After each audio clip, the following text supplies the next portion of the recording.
Okay, we're going to get started. Hi, Paul. We'll do your item first. Thanks for being here with us. This is Paul Andrews, who is the president and CEO of the National Western Stock Show. Thanks for joining us, Paul. Well, thanks for having me, Anthony. It's great to see all you ladies and gentlemen on the Zoom tonight. I am the fun and games guy at the National Western Stock Show. As the president and CEO, I get to tell you all the fun things that are about to happen 3 weeks from now, and give you just a few little fun updates and certainly answer any questions you might have.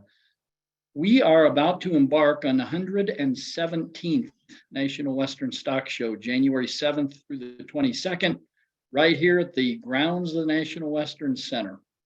And we start our parade January 5th, downtown Denver at Union Station. That'll start at high noon and run, about 10 blocks down 17th Street, heading south. And we will be led in by the Longhorns, as we usually are. So that will be a lot of fun for those of you that can attend that. And then on January 7th, we launch our programming with Colorado versus the World Rodeos. We have ranch rodeos going on over in our event center. We've got the Super Bowl of livestock shows going on across our grounds. This year, we'll have entertainment across our grounds, country music that'll be playing outside. So hopefully it's a nice day, every day a stock show. I call that stock show weather when it's about 40, sunny, and keeps the cattle popping and the people hopping across the site. So that is kind of early on National Western Stock Show. Right now, as I sit here with you, we have 48 states entered in the National Western Stock Show. You heard that right. Almost all 50 states. The only two I don't have right now are Alaska and Hawaii. But I guarantee you there is a rodeo contestant from Hawaii. So we can count Hawaii if you want to count them in the show, since they will be here representing the rodeo. We also have 32 countries that are coming to Stock Show that have pre-registered to let us know they are here. They're from as far away lands as China. We have, Australia, as I'm looking at my list, just to name a couple. We obviously have Mexico and Canada. They are here aplenty. And so anyway, it's going to be a great festival, a great show. And we just couldn't be more excited than to be getting going here on January 7th. A couple of things to note. On January 10th, it's our free day. So that was a community free day that we started really back in 2015 when the vote passed for ballot measure 2C, which allowed funding for the National Western Center. And we started the free day about that time. And so anyone showing up to our grounds on January 10th will be admitted for free. So just come on down.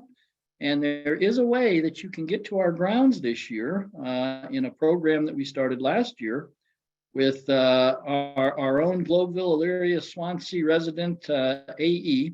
AE has a shuttle bus service that we affectionately call the limousine. And AE drives that around free of charge for all the residents of GES to jump on the bus and come on over to Stock Show. She'll drop you off right at the front door.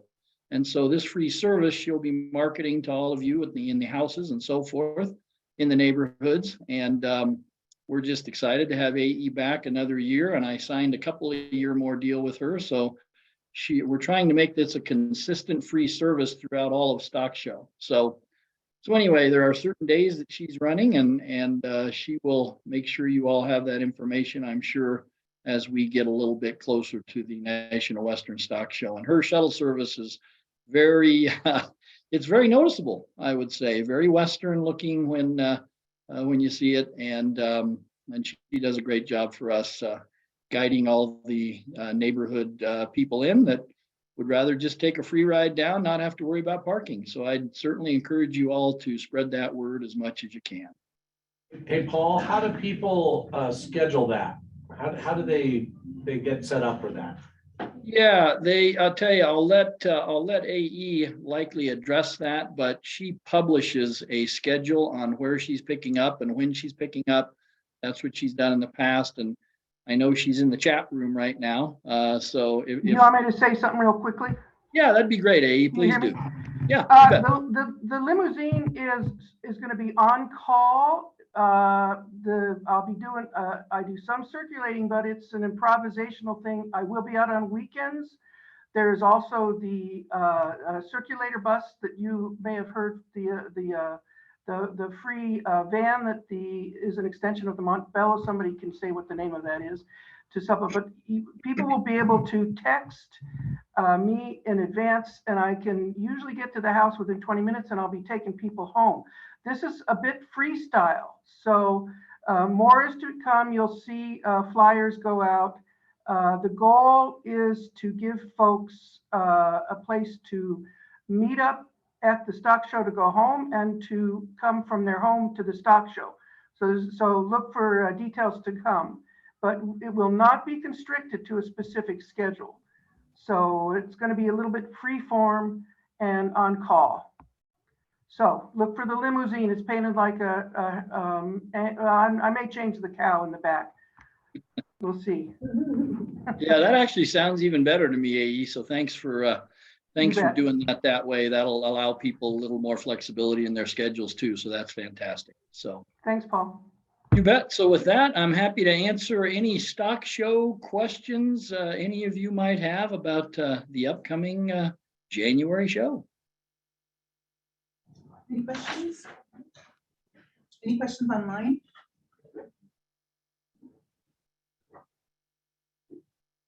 Jules mentioned, can this bus information and community day be sent as a follow-up? Their Focus Points newsletter is about to go out and could include it there, perhaps social media too. Yeah, certainly the free day. I please print that. It's January 10th. We open at 9 a.m. We close at 8 p.m. and it's free. So just get to our site and walk up to the box office. We'll print a ticket for you so we can count how many people come in free and enjoy yourself. And Jules, on the newsletters and that kind of thing, these are going directly onto the doors into the Global Illyrian Swansea neighborhood. The notification is going out directly. There's going to be leeway if people call from out of the other neighborhoods too. We're doing a capacity control just to make sure we can keep the access time within proximity around the borders of GES. So we'll be doing direct to home communication and through the Globeville Facebook page, basically. Everybody's always great. It's fine if anybody wants to amplify that through their systems. That's great to know. I'm glad it's going door to door as well. But yeah, we're happy to share any information if you'd like us to. So going door to door fantastic. as the anchor marketing. That's grassroots, AE. Way to go. That's right. Okay, any other questions? I think we're good. Paul, thank you so much for making the time and joining us tonight. Well, thank you guys for letting me go first. I have another Zoom call at 5:30 here with the radio station. So appreciate your flexibility over there, and Merry Christmas, Happy New Year, and happy holidays to all of you. Thank you, sir. Merry Christmas. Are there any other announcements from the National Western Center? I do have a few things. So tonight's a big night. We're sort of wrapping up a phase of work that we've been working on for months now, and even longer than that. You'll be talking about sort of the results from the roles and responsibilities survey that happened here over the last few weeks. You'll be discussing the process moving forward for how we get to the ultimate goal, which is to have nominees to the mayor to fill our vacant board seat we have right now. But I wanted to also let you all know that as part of this process, because we heard loud and clear from lots of different folks that more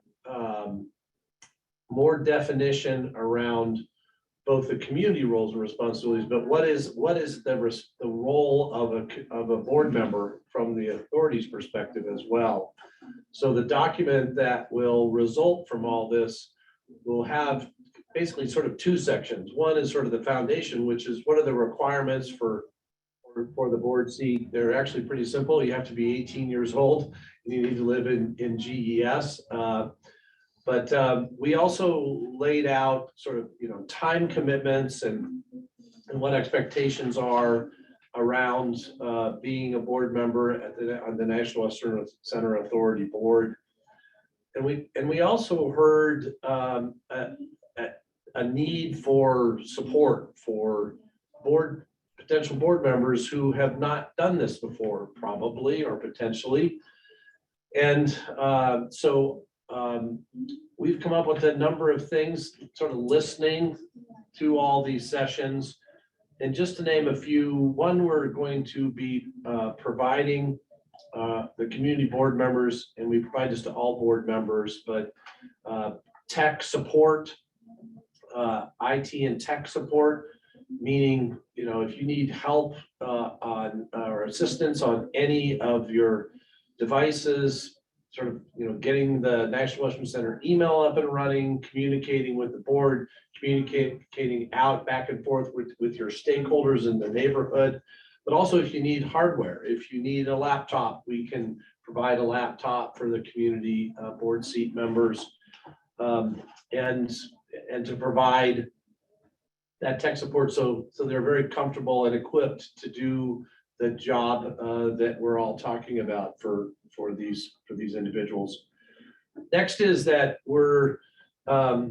we are starting our exploration around providing a stipend to the board members, because not only will they be attending meetings, but we also know that they will be spending time talking with community, listening to community, coming back to the board, whether it's community or committee meetings and board meetings, but we'll be providing a stipend. We don't have the figure figured out yet, whether it's an hourly amount, whether it's a lump sum amount. We need to figure that out, and we'll be talking to you more about those options.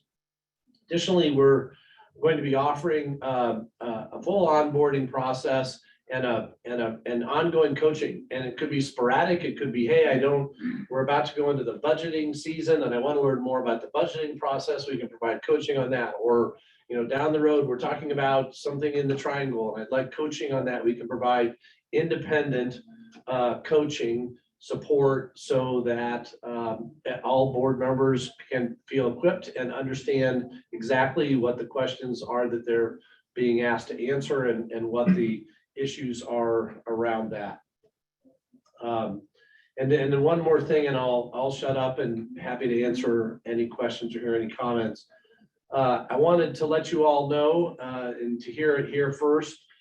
Tomorrow at the board meeting, we will be introducing a motion to the board of directors that will be recommending that the second community board seat be a full voting board seat.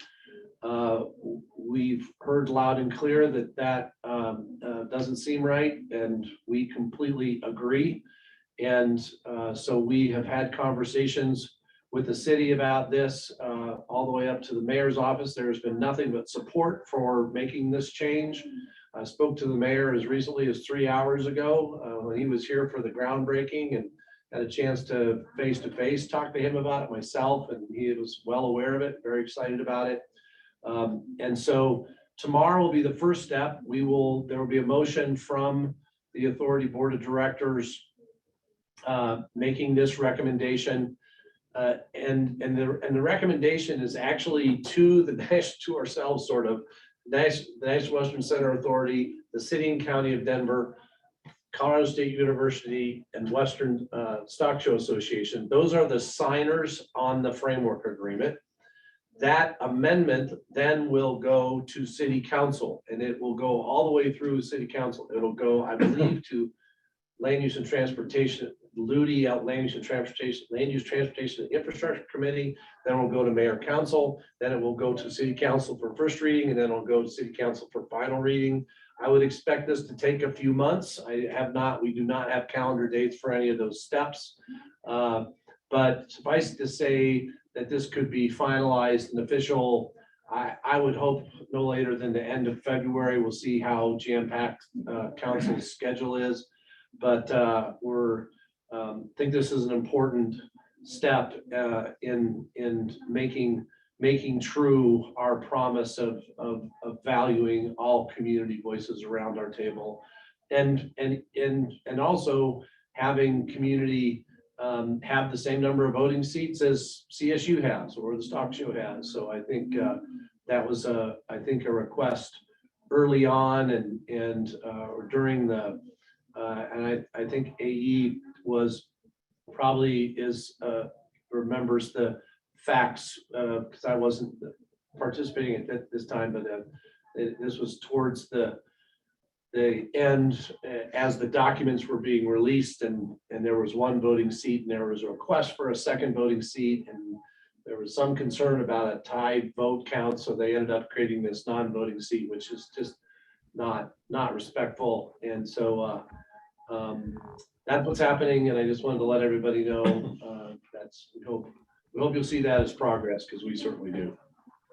Thank you, Brad. May Does I anyone- clarify that reference to the history that Brad mentioned at appropriate time? Yeah, Yes, Uh, we need announcements, so let's keep it, brief, I guess, if we can. Well, I think this is a really critical issue. I'll keep it to the point and as concise as accuracy demands. The issue was that there was a equity protection with the 2 voting seats for each of the partners, that if one became unable to serve, the other would carry 2 votes. But given that the original version of the framework agreement that we were given the opportunity to review by design, fortunately, thanks to the openness of the process on this NWC CAC, it was noticed. I noticed it that the city that the appointment of 1 GES representative meant that if that person couldn't serve, we had no vote. The city's solution and the solution of the lawyers to keep the process moving forward from all the partners was that a non-voting member be added so that the total of the voting members did not have to change, which would have created another legal go around and slowed up the process that had to work through the approval process relative to funding needs, et cetera. Any clarification about this can come later. Related to that, I'd like to just close out a brief representation of that history to ask, and Brad, this might be in the wording. This is one of the reasons I'm on. I'm a vested observer more of this process at this point, but the background's important. Brad, the wording of this motion has to take into account the numerical design of the board. If the voting member comes from within the mayor's 7 current appointments, that's the second voting member, that's one thing. If I look at the National Western Centers Authorities Board right now, we need to find out if that's updated, because it looks like the mayor already has appointed 7, and I don't see the second CSU member on there. If we convert the existing non-voting into a voting, there's a different numerical calculation. So I think this needs to be studied very carefully, because there's also the option of 2 voting members within those 7 from GES and keeping the non-voting member. I don't think it was ever intended to be less than, there's many possibilities. So I would like to encourage the discussion to continue as we go forward beyond this meeting's process, and it's going on in the neighborhoods, and anyone can communicate with the mayor, the city council, and the authority board as background. Yeah, so there will now be 12 voting members, and this will also be, as it is now, the non-voting community board seat is a mayoral appointment. It will remain that. And there is already some sort of a tie break provision in the framework agreement. I believe the mayor can appoint the tie break. The city has had technically, I don't know how you actually implement it, but technically the city, as the mayor's appointments have always had a numerical advantage. That will remain the same, but it'll be another mayoral appointment is how it is. The reason everybody's From within the seven, you're saying, Brad? in the 7, correct. So one of the 7 that the mayor had was non-voting, I believe. So I know we're going to have to go on to the next thing, but I think that bears some clarification, perhaps in writing and graphed, diagrammed. There are contraindications on board design around having an even number. And I lost you. Can you hear me?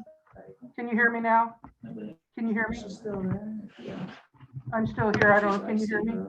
Hey, you cut out. We can't hear you. Can you hear me now?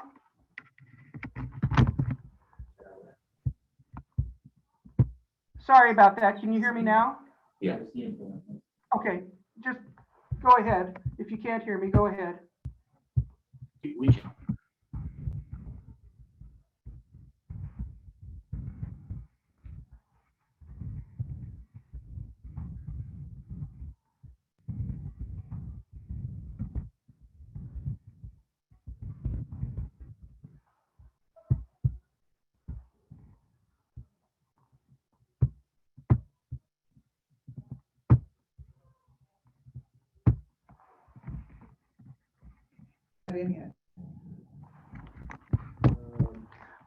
I'm not sure if anyone can hear me.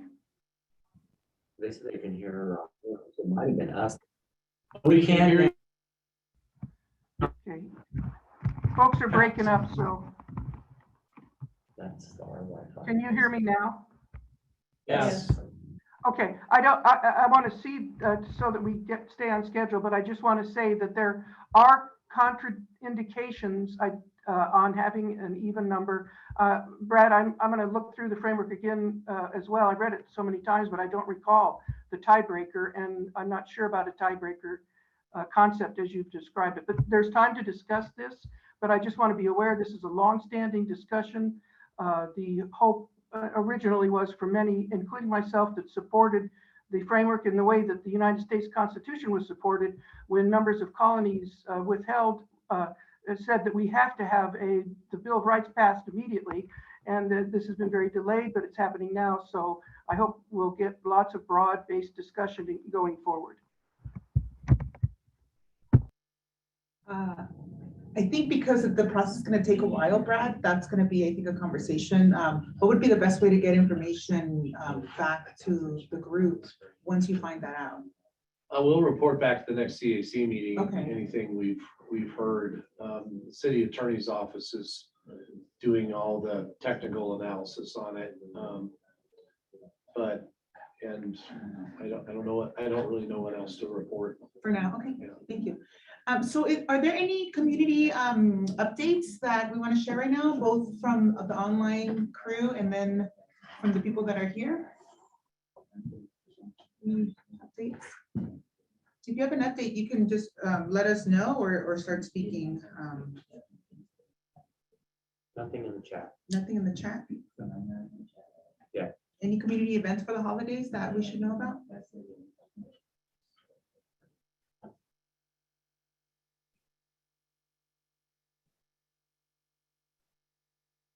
Okay.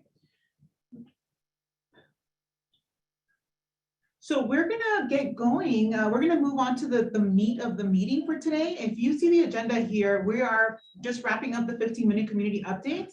And the purpose of today's meeting is really to take a look at this document. This is something that has been co-constructed in the past. The first page is taken from the framework that you kind of, or what's already existing. What is the National West? These are the FAQ. What is the National Western Center? I did put the link on virtually for those of you. So this document has been in the works for the last 4 months or so. The National Western Authority as a nonprofit organization, the purpose of the board of directors, and then the qualifications for appointment was taken directly from the framework agreement. And then we pulled out the term. Now, the following page is the one that has been the work that you have been doing, right? So this document, it's in its current format. If you have feedback, We would love to have it in writing so you can actually give us feedback based on whatever it is or whatever areas you have. The results of the survey that we submitted or that we shared last week, that's where we ranked these top priorities in order of what we wanted to see. So that's where these came from. But we'll go into a little more depth when we actually do the work that we're going to do today. I do want to let me go ahead and go to the next slide. I do want to review these community agreements that were also co-constructed, and I know there are a couple of people that have been in and out of the meeting, so I want to make sure that we're all on the same page. The community agreements that throughout this time have been collectively created are to listen with curiosity, and when you have a thought that either triggers a positive or a negative reaction, to question that thought, right? Because sometimes we want to react right away, and sometimes it's just a matter of saying, hey, this makes me uncomfortable. I need to write down why that is before I actually verbalize it, because maybe it's just something I have to process and then offer it to the group. Honors people's lived experience, empower the empowerment to use your voice and to share what you have to contribute. We want to build trust and confidentiality, which is part of the transparency in the process. And also to agree to disagree professionally and support agreed upon actions. And that's part of the process that we're creating today is, you know, we want to avoid the parking lot conversations and really make sure that whatever conversations happen when all of us are present and the community can actually contribute their voice. And then also another important part was to respect the cultures present, all the different cultures that are present in this room and all the different communities that are present in this room, which includes respecting when others are sharing by listening attentively, and then also thinking about, you know, your thoughts and how you want to respond to that in a respectful manner. So with that though, the majority of you, as you notice, are online. So we're gonna scroll through, we're gonna go to the virtual agreements. So these virtual agreements were created by Top, and Top, you know, surprisingly, he was actually at a training on Saturday about the climate action project that's happening here in the communities as well. So some of these things might look very familiar to you, but because you are virtually, there is an interesting dynamic that happens. So there are some virtual agreements that I also want to put forth whenever possible to be able to do this, because it makes the conversation a little bit more robust, considering that there are 5 of us here and then there's several of you online and community representatives. We really have one person in the room, so from a business. So that's something that we want to keep in mind. So the more you participate, if possible, turn on your camera when you can. And when you are going to participate, make sure you unmute yourself and you're ready to do that. Try to pay attention to what we're doing. If you want to share something, raise your hand and let us know you have a question. And also let us know when you're done speaking, because we want to make sure that we honor people's time, and also we honor your thoughts and what you want to say. So let us know you're done saying your thought by saying, I'm done. That would be a really pretty straightforward way. And then also to be mindful of your airtime, because we have a limited amount of time. We only have 90 minutes for this part, and really 60 minutes for the co-construction, and then 30 minutes for the planning that's going to happen. If you need to stay focused by, you know, grabbing a toy or grabbing something that will help you stay focused, please do that. And then also have grace with yourself and others. You know, we are working together to figure this out, and the reality is that we all have the best interest of the community in mind. And so that's something to just have grace, and then always have some fun if possible, okay? Don't take things too seriously.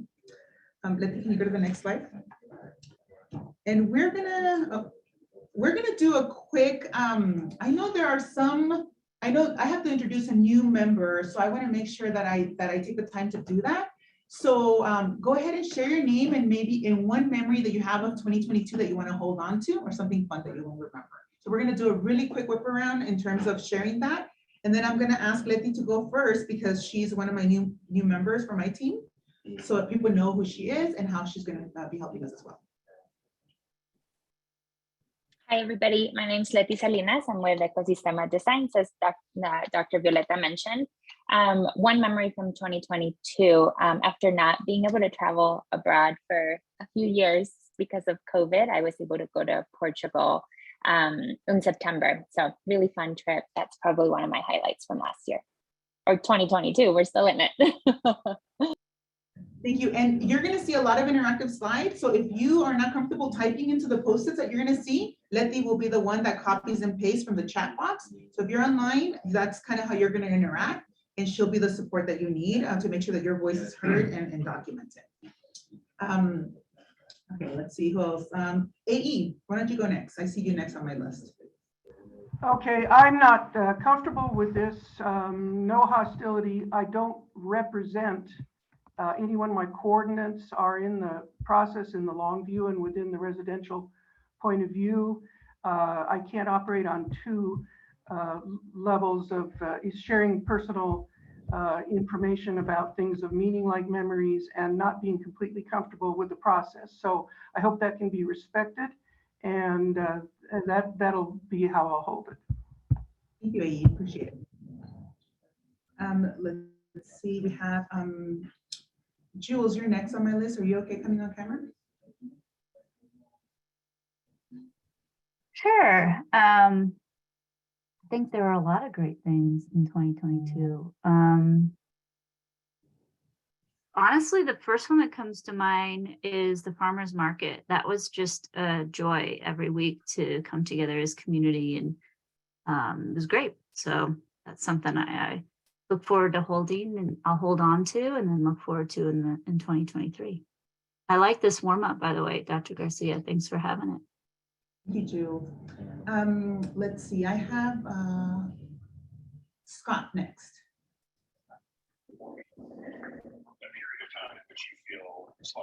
Yeah, Scott Yeager. So I'm actually with Airmark, and for 2022, I would really say just back to traveling and time with the family. That being able to travel again and get out and about. Thank you, Scott. Robin?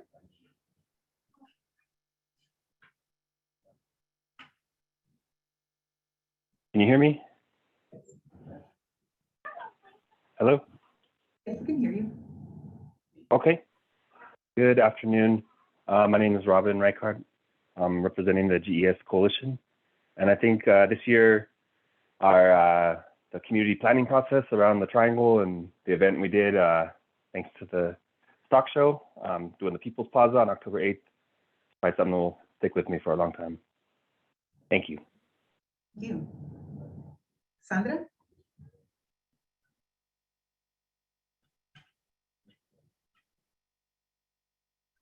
Sandra Ruiz Parrilla, y memorias de este año, más que nada sería estar viva. Sandra Ruiz Parrilla, and my memories of this year is above all to be alive. Yes. I tell my children, your job is to stay alive every day. Yes, definitely.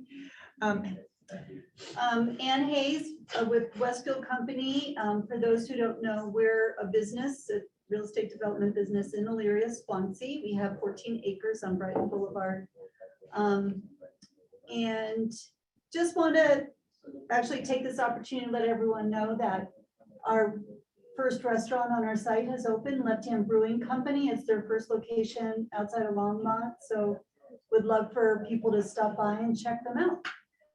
Also, the apartment building that Heinz is building called Micah, which is at 43rd and Brighton, is nearly complete. It will be complete in January, and it has a number of affordable units in it for anyone who might be interested in exploring that. And what was your memory of 2022? My memory? Yeah. Well, I'd have to go along with a lot of people travel. I just went to Mexico. Oh, it was wonderful. Thank you. And then I know Anthony and Brad, we all know each other, but Letty doesn't know you yet. So. Anthony Aragon with the Authority, and the memory for 2022 that I'm holding on to is starting this new position here with the National Western Center Authority.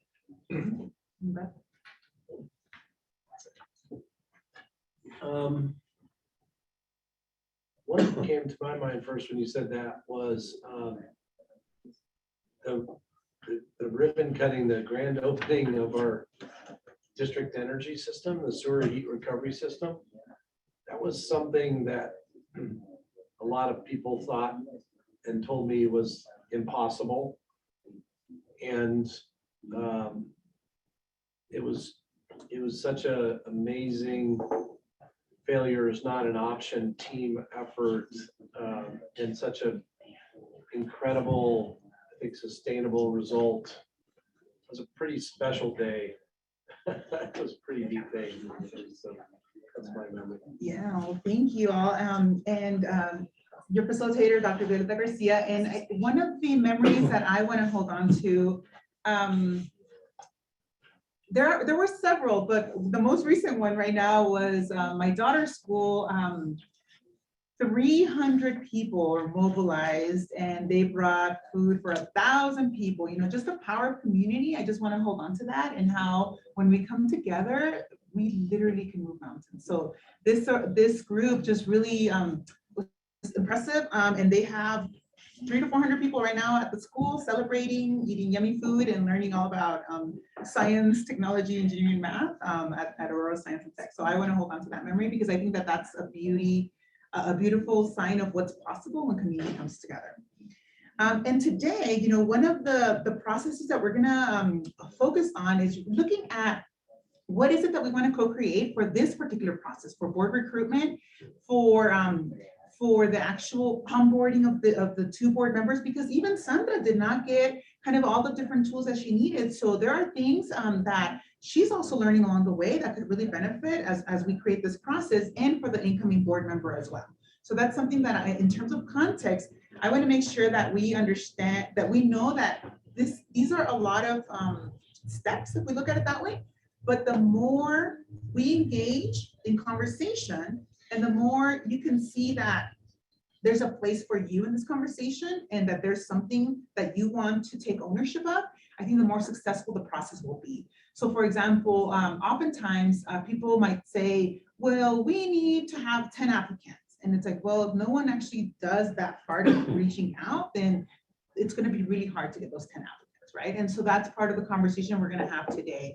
And if we look at, I forgot to kind of ground us, but let me go back real quick. The aims of this session will be to look at that document on your own time and really provide feedback for the roles and responsibilities, because that takes a little bit of time. We can't really take too much time from this particular meeting, only because the process hasn't been developed, and that was something that people said last time was really important to them. We're going to create the process for vetting community board seat nominees and verify the community ideas, concerns, and suggestions have been heard and addressed. So that's really the goal of today. And we're going to have about an hour to talk about that, and then to talk about the actual implementation process for those actions towards the end of the meeting. Are there any questions so far in terms of the purpose of today?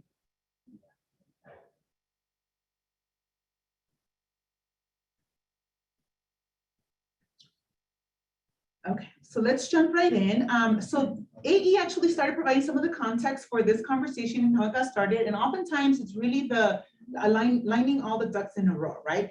We know that this process is happening for the framework. We know that this other process is happening in activating community. And so bringing all those pieces is really important. And if we look at the, let me go to the next slide.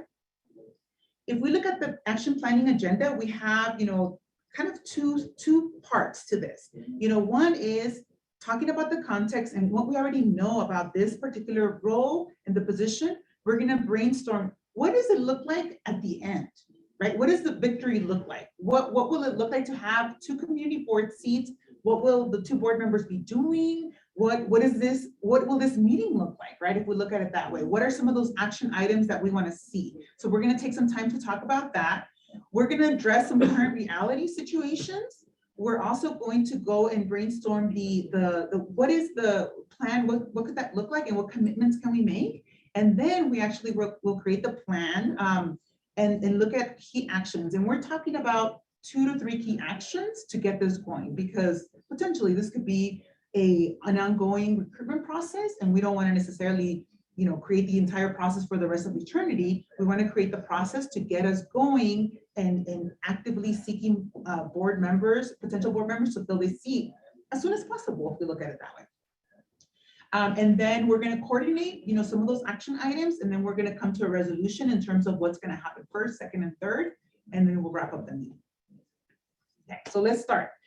Last time, go to the next slide. Libby. Last time, we put together all of these ideas of what the community would want as part of this board seat role. And then we distributed a survey. We had 8 responses of people who contributed and who shared their opinion. And what came up were all of these different expectations. So the first group of agreements was that the commitment that this person or people, right, both of these board seat representatives would agree to uphold community agreements, which we reviewed at the beginning of this meeting, that they would be willing to put aside personal agendas for the agenda desired by the community, and that they would represent both the National Western Center Authority as an entity and the community. They would show up, right? They would attend regular meetings and committee meetings. They would be supported by the community and vetted for outstanding community involvement, whatever that might be. And this is what we're going to talk about. What does that mean? What does that process look like? Things like that. And the ability to be able to manage community conflicts, both in relationship to the resources that are provided by the National Western Center Authority, because sometimes conflict resolution can be a very rigorous task, if you look at it that way. The 2 board seat representatives would be willing to do outreach to all 3 communities, and they would be nominated by a community process and have a good working relationship with the 3 communities. And then this notion that it's a two-way street, that both community board seat members would take issues back to the board that matter to the community, and they would bring back issues of importance to the community back to the board. And also they would be sharing opportunities about what is happening at the National Western Center that are relevant, community events, job opportunities, construction involvement, things like that, or whatever projects happening. And that they would keep regular touch points with community organizations. So from a list of about maybe 50 things, we pared it down to these as the top things that people really valued, and involvement really meant answering that survey and sharing those pieces that really matter to the people that have been participating throughout this process. Okay, so let's go to the givens. Next page. So this is what we know. What we're doing is we're launching a project for community board seat recruitment. When we need to make a decision, we will have both seats filled. And right now, currently, Sandra sits in one of the seats, so that one's taken care of. It's the next board seat.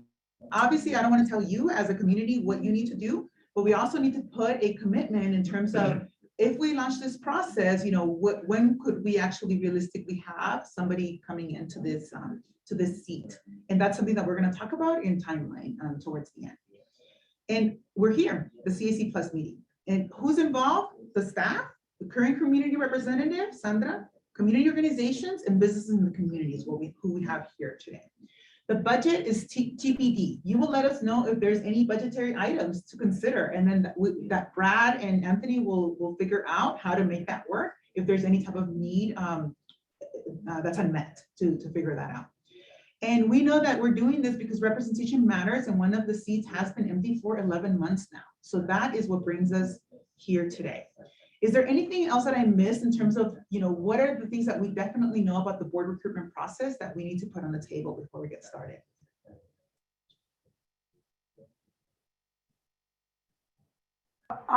Can you hear me, Dr. Yes. Violeta?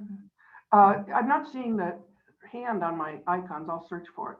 I just want to reinforce that it is also not a restrictive process. The CAC, as is being dealt with at this time, is fairly undefined in its internal process. So anybody anywhere in Denver, for these seats, the GES neighborhoods, can apply directly through boards and commissions. And I'm not seeing boards and commissions on this list. I think it's incumbent upon us to realize it's an open call. And you're talking about recruitment, and I've heard the term slate being used. And I think there's a concept behind that could be misconstrued as restrictive in a manner that isn't appropriate.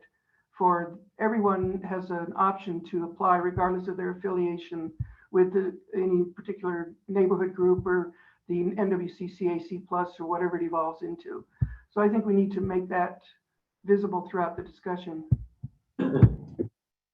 Thank you, AE. I have mentioned that before. I did not mention that tonight. It's a good point.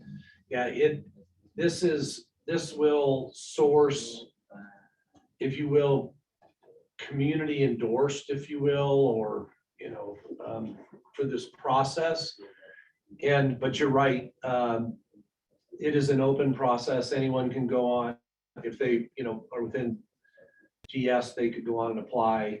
And the mayor could pick that person. So it's possible the mayor wouldn't appoint one of the GES recommended slate of candidates. So that's a good clarification. And if I may, saying community endorsed, that can sound restrictive. There's a lot of this, and I know we're talking about this process, but this can't be seen until it's a better defined group and what is really the process of this group, what support by this group would mean. And I'm going to leave it at that. It's a broad discussion.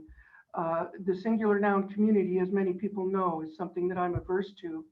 And we need to talk more inclusively and more specifically. Thank you. I did add the word endorse, community endorsed board seat recruitment. So let me. But community endorsed as, okay, I don't want to take the time, but by saying community endorsed, we cannot, that's again a generic use of the term community. You can have somebody come in that has never been involved with the National Western Center CAC plus or whatever it becomes, that has a phenomenal relationship across the board with the GES arena. But the process within the CAC about what an endorsement would mean has to be transparent, who's involved, the numbers of people. There can't, but anyway, I'm going to leave it at that because we're discussing the whole process. Yeah, I agree. The one caveat, it has to be a resident. That is the must in the framework, correct, Brad? So that is not everyone can come. It has to be a resident in one of the communities. So that was strongly advocated on the original formation from within the constituents in the CAC originally and in the neighborhoods. Yes, it is. GS ones will be residents. GS representatives will be residents. It was hoped that they would have children too, which we do have with Sandra. Thank you. Okay. Yes. So that is and to reiterate, absolutely right. If the resident wants to apply, that is definitely something. What we heard was also a need for that representation for somebody who is well connected and who also knows the tribes and relations and the challenges in the community. So that's where this process got started and why we're having these conversations, given that need. So that was something that I just want to name it. So when thinking about this, and we can call it CAC plus endorse, but it is the community board seats at the end of the day, right? We're not going to necessarily focus so much on the language, but I definitely want to make sure that this is a process that the CAC plus group is undergoing to be able to fill this community board seat because it is labeled that way at the moment. So let me modify that and then we'll continue. Maybe rather than endorse, can it see recommended? Because these are eventually going to be recommendations from the community to the mayor. Yes. So it doesn't need to say endorse, but these are recommendations that would be forwarded to the mayor for his consideration. And to her point, to A's point, keeping in mind that someone can apply with Romaine, the mayor's director of boards and commissions. I think it's our hope that we would partner with Romaine, that if she is receiving any applications, that she share those with us and with the CAC plus, so that there's not a surprise somewhere down the road that all of a sudden someone's appointed and no one knew anything. But it is still the mayor's prerogative to do so, right? But yeah, hopefully that there's an opportunity. Just the technical language that is in the framework agreement, all of these seats, GES directors. Mm-hmm. That's the official term that is used in the framework agreement. Okay. GES director. I have to move location, so I may, this is AE. I want to be very clear, the adjective does not matter. Endorsed, recommended, to me, the singular noun, the community, implies that a strongly well-connected person from within the neighborhoods is a resident that may or may not be part of the CAC or any other group is equally important to be considered. And the community endorsement could be applied to that as well. And of course, it would be great if all of the applicants could be open, whether through the boards and commissions, and we could all get together and talk with each other. And this is what we had originally envisioned in the first round years ago, but we could revisit those mechanisms too. Yes, so on that note, let's go to the slide, and I have it up here for those of you that are in the room to really, we're gonna do a visioning exercise, right? It's like, once this board seat is filled, right? What are we gonna be able to do? What's the aspiration? What does victory look like? So I'm gonna put the, Letty, can you go to the next slide? Yeah. So think about, what does it feel like to have, 2 filled board seats? What are actions that are happening, that people are taking?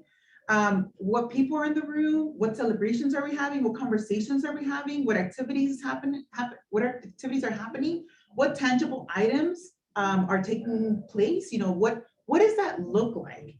Because it's not like, okay, well, let's just fill up a board seat and then they're just gonna sit there, right? Let's vision why this is so important to the community and why it's so important to the National Western Center Authority to have this board seat filled. So you have Post-its in front of you. Anthony, there's a pack right there for you as well. And those of you online, you can actually contribute, claim a little Post-it. Let me put the link for you. And you can go to this slide that we're working on right now and directly type your answer. Just claim a Post-it and it'll tell us that somebody has claimed it just by clicking on it.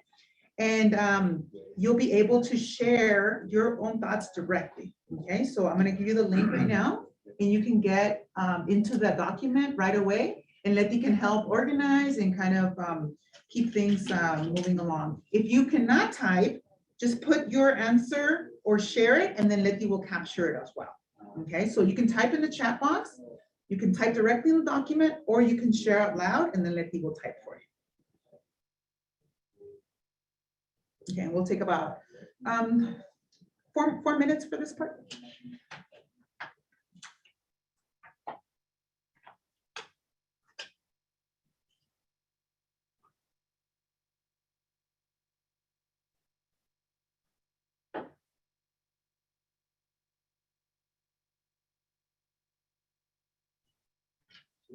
This is our version of what would be like when this happens. And the end result. Yep, let's visualize the end result, What does because we're going to what work does victory backwards. look like? Mhm. What does victory look like?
And feel free to take more than one sticky. There's plenty there.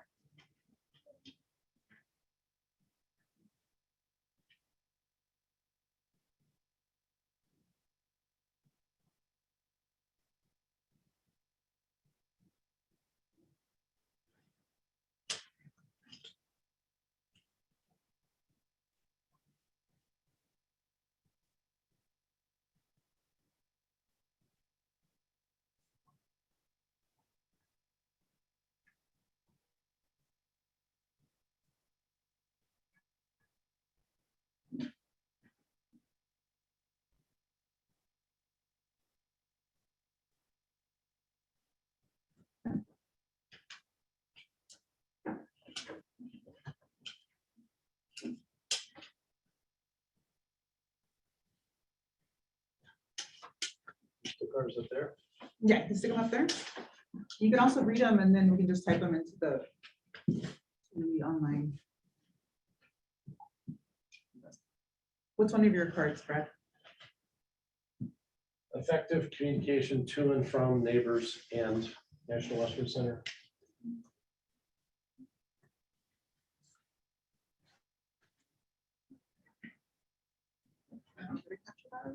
And community, right? Effective communication to/from neighbors and National Western Center.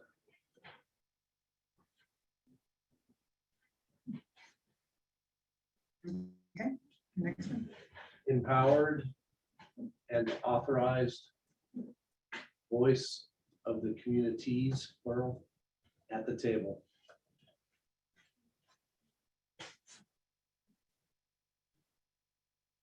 Okay, last one. Effective neighborhood representation.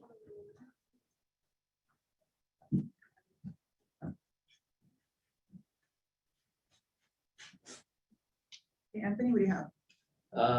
Bringing community concerns to the board.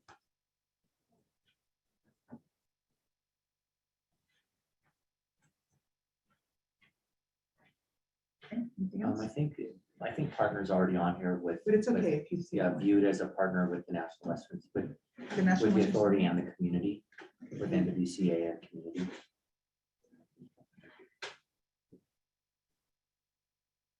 You as a partner with the, did I capture it? With NWCA and community.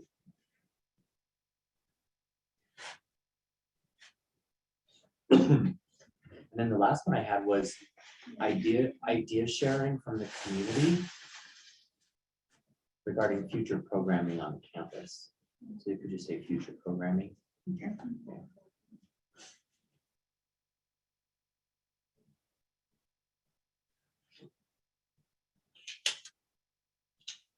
Okay. Got 4 more stickies. Anybody else have more ideas? Okay. We can take a look. So I see, if I go from the top down, I hear effective communication to and from neighbors and the National Western Center. So this idea that there's open communication moving both ways. Do you all hear that too? And I see a couple of stickies that relate to that as well. So I'm gonna put that communication is flowing both ways. And we've talked about this before. But what does that mean for the community seat representatives? Are they the in-between? Are they bridges, right? Do they serve as bridges?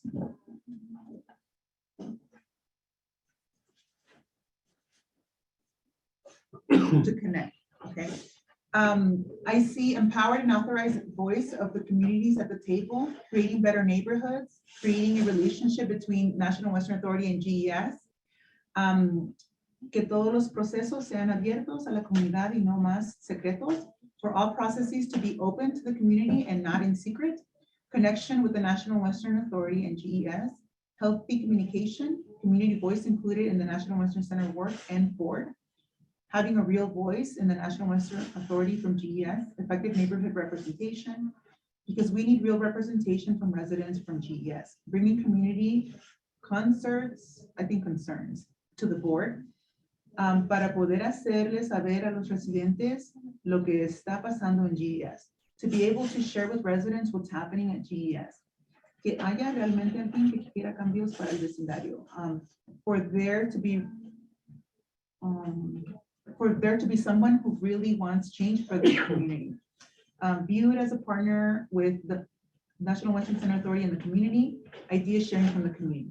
So what are the top 3 things that you see, the patterns that are coming up for you from this quick brainstorm session here?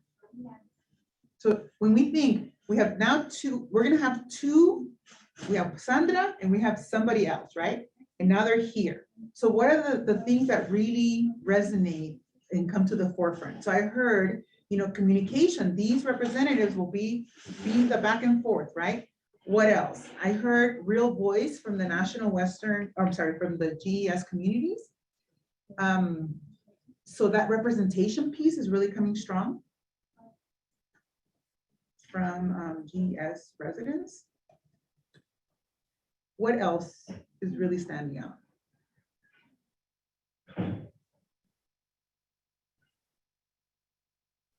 So let's see, idea sharing from the community. It's like, I hear that people's voices, my perception is that it seems like people's voices haven't been heard. And I know that that's a bold statement to make, right?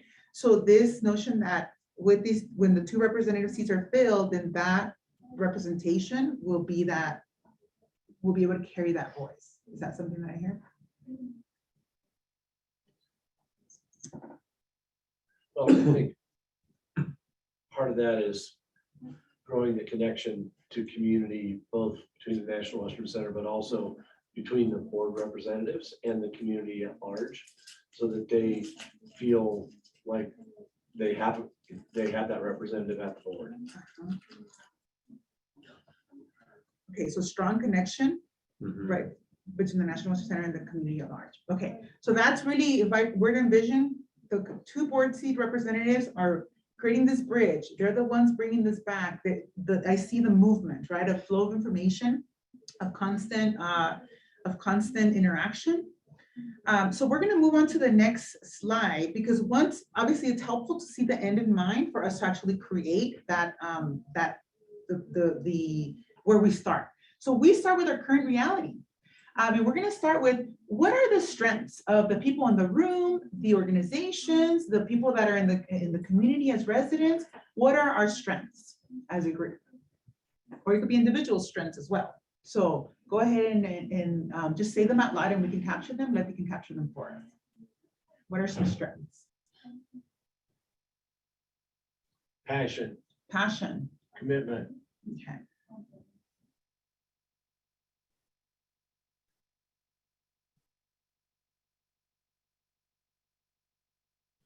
I constantly hear from the community a voice or how do I say this? There, a sense of possibility. I mean, we certainly have that, and I hear that all the time from different community voices that that's why they're so committed, is that they don't want to not have that opportunity realized. Mhm. Well, and here's another strength too. We almost have a finalized, description. That's Yeah. helpful too, because this is one of the steps, right? So if we're nearing or I guess, what can we say? Completed roles and responsibilities, right? We're finalizing the roles and responsibilities. That's helpful. What are 2 more strengths that we have? We have 1 seat filled. That is a strength. Mhm. Of course, there's other areas we're going to talk about that as well. But any other strengths? Jules just posted, this group is thoughtful. Thank you, Jules. The group is very thoughtful. So put the group is thoughtful as the next one. Okay, so with that, 50-50, life is 50-50. There's always positive, there's always negative. So we're going to move towards the bottom, a square or a rectangle, which are our weaknesses. So what are some of the weaknesses that we see as a group or in the different areas of the different entities that come together? I don't know how to quite say this, but not enough people know about it, you know. Ah, okay, so not enough people know about both this group and the board seat? Or- All of it, all of it? National Western Center, I mean, So it's that, I don't say presence, but it's the visibility, something with visibility, right? Not enough people know about the group and the board. yes. Okay. And I would say, other weaknesses, you know, distrust from past broken promises or past, you know, historic distrust or something. Historic distrust is good. That kind of, I think, encompasses exactly what you just said. Those of you online, Robin, Sandra, AE, what other weaknesses should we just put out as realities that we're facing with as well? And Scott, I think, and Julius. I just would, can you hear me? Yes, ma'am. Yeah. Okay, oh God, don't man me. Could you elaborate on historic distrust of whom, what? That's so many directions. Guess I was trying to find a big bucket to put issues and complaints or anger or that I've heard in my position from different neighbors around, you know, things like it's never gonna happen, or it's taking too long, or the National Western Stock Show has never been a good partner to the community, just decades of abuse. And that has created a distrust that we're trying to repair and recover from and improve. Can we capture that though as need to repair trust in community? I know Sure, that. sure. That, like, Yeah, because it's true. It's like, it's a weakness, but we gotta address it I because was trying to Yeah. not veer to the optimistic side on the weaknesses. I was trying to that's be true. brutally honest here. Yeah, but I have heard it through broken promises. That's the word that I hear a lot Yeah, in community. Mhm. We can put that as a separate sticky because I think that's important to capture. I think in this exercise, I mean, just sort of being new in this process though is a weakness is what's happened before, right? So, and I don't know how to word this. So, you know, AE has been involved with this for many, many, many years, and the information and the knowledge that she has in her head is from years and years ago, and now we sit in 2022. And I think a weakness is not sort of making sure that we understand what happened previously to where we are today. And I think that could be viewed as a weakness. I mean, it's just, so it's It's a gap. It's It's a a gap, gap yeah. in the historical knowledge and Yeah. the present reality. Yeah. So we have gaps in historical knowledge versus present reality. Yeah. And then Sandra also said the divisions within the different groups. May I add, when I can't tell if there's hands up or what's going on. Go ahead, AE. Go ahead. I'm a little confused by what you said, Anthony. Having an ongoing relationship with the process doesn't feel like years and years ago, but the continuity of what is emerging, I would say the emerging project has not inspired the constituency to engage broadly enough. I don't know if it's entirely repair. I think everybody practically that I ever talked to in these neighborhoods, especially in Global Larry Swansea, knows the National Western Center is here, is aware of some of the history, and is just baffled about how to engage other than the usual, which is to go to events. So I don't think that's necessarily repair. I think that that's a failure to inspire engagement. of some sort. Okay. And there's a lot to build on in the continuity of this where that can be fueled.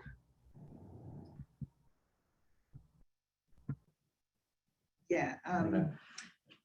Letty, you can actually, for Sandra's second thought, you can create a new post-it. You can just copy one of those.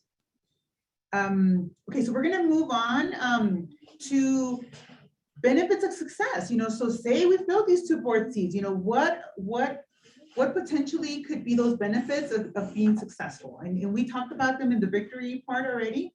But these are just another way of capturing it. The benefits of success, one of them would be both board seats are fulfilled, right? They're filled and actively moving. What would be the benefit of another benefit of success?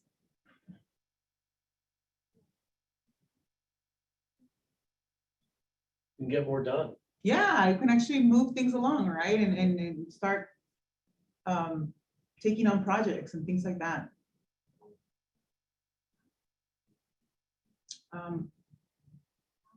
What else? For those of you online, what would be the benefit of actually getting this done?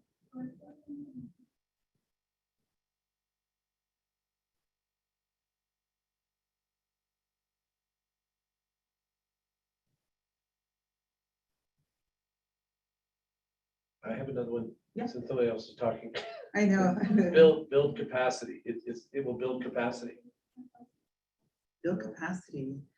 Yeah, and that's a conversation. Within the communities, within neighbors.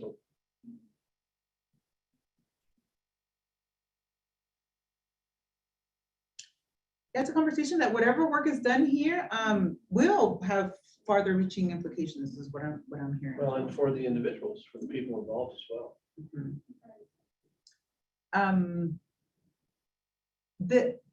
You mentioned something else. This group can actually take on other issues, and actually mobilize different agendas. Once these board fields are seen, there's going to be a different purpose for the group, which is a good thing. I think that's a benefit of success.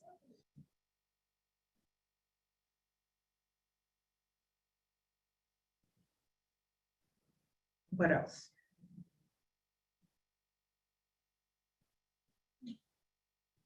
Thank you, Jules, for coming. Robin, do you have other ideas too? What do you hope once these 2 board seats are filled will be something that changes? We have Robin, Scott, Sandra, and me. Any of you?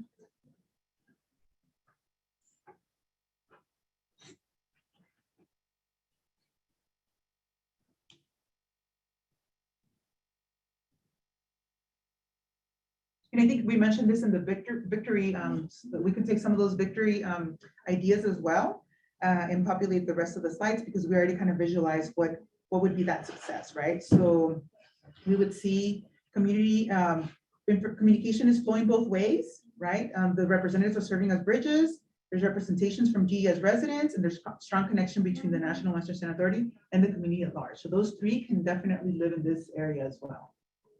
What's the last one? The last one was. Oh, give me 1 second. Let me go back to this one. Which one? It's in the chat. Oh, in the chat. Oh, she just said, sorry, I had to go open the door. I called on her, so she didn't respond. I'm like. So Sandra, we were talking about what are the benefits of success? What would we see as that change that would happen? Okay. And we included the victories here as well. That way you can see how they flow from slide to slide.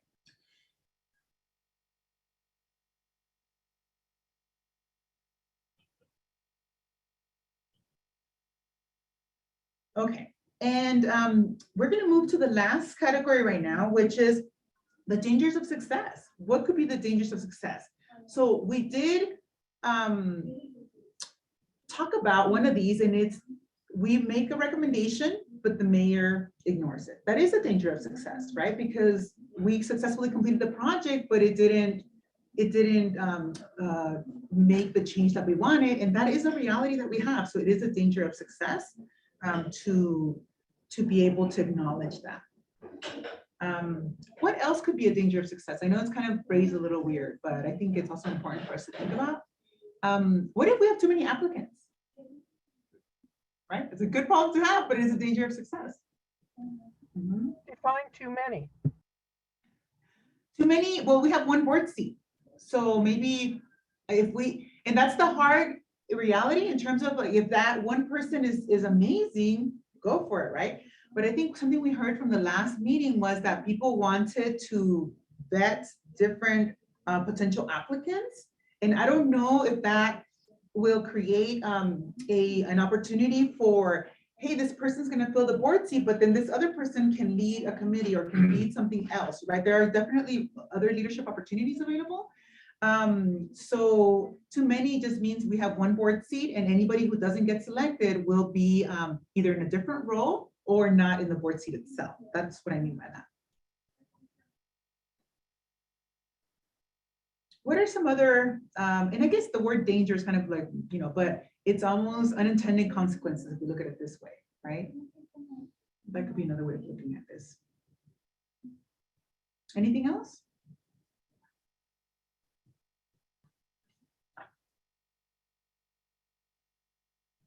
Okay, so we'll move along to the next one.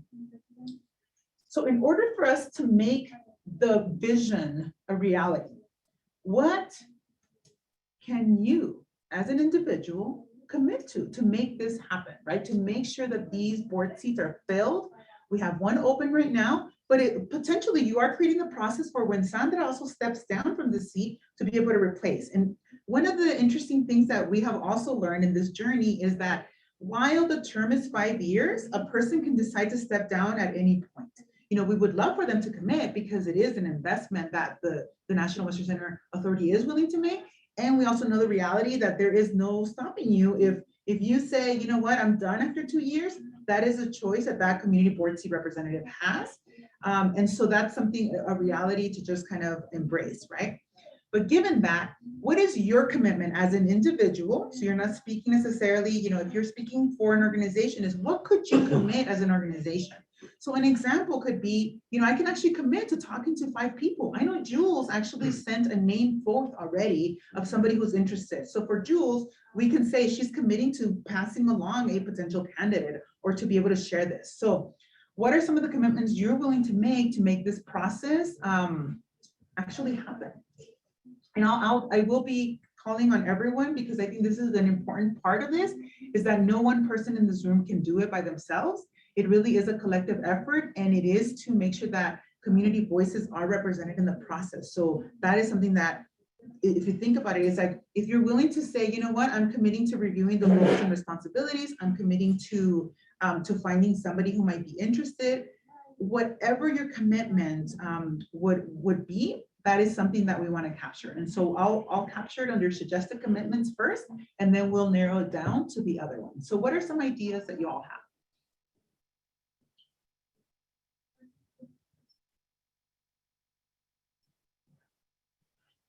I could say an easy one, which is we have a very effective way of broadcasting, if you will, opportunities.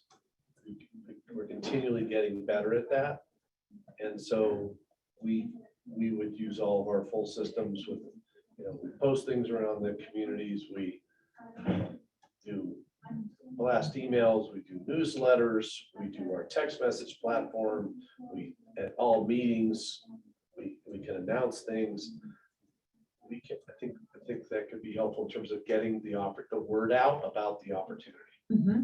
So you capture something really interesting, Brad, is the people who are connected to you in one way or another already will be able to reach them, right? Mm-hmm. What about the people who are not connected to the network yet? How do we reach them? What kind of commitment could we propose, right, as a way to reach beyond kind of that second degree of connection? We talked about starting to use the Gazette. Is that what's it The called? Globeville Gazette. Yeah. Okay, so Globeville. Okay.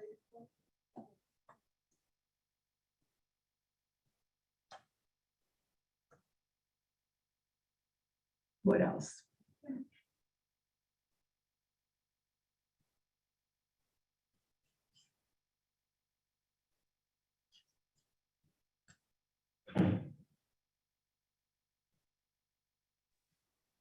And this is an interesting, oh, go ahead, Scott. I was gonna say, I think all of us could help communicate via social media through different networks of our own social media and different networking groups that all of us are involved in.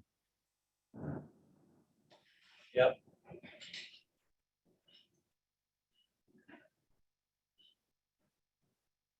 And then Sandra put social media, emails next door. Okay, let's see, social media, email. So all the connections, right, next door. But you also are bringing something else up, Scott, which is from the National Western Center to create those little, either the visuals, right, to be able to share quickly, to be able to create those resources to put together maybe a little kit for recruitment. Because the social media posting kit, we do that all the time. Okay, And Sandra added events and meetings. to share at upcoming share. events and meetings. Yeah. Okay. What else? And this has all been focused on getting the word out, but there's multiple steps to this process. Absolutely. And you know what, Brad, that's star number one, getting the word out. Yeah. So let me capture that. Yeah. Getting the word out. Yes. So that is a commitment. Every single person in this room can in one way, shape or form advance, right? And that's what we're trying to get at. But you're right. What are other pieces that we should consider? Do we need to find, like, getting the word out to who? Two, Yeah, yeah, to who? or sharing the opportunity, right? Yeah. And that'll be kind of coming up, but for now it's high level. It's like we need to communicate that this opportunity is available, right? And once the person gets here, right?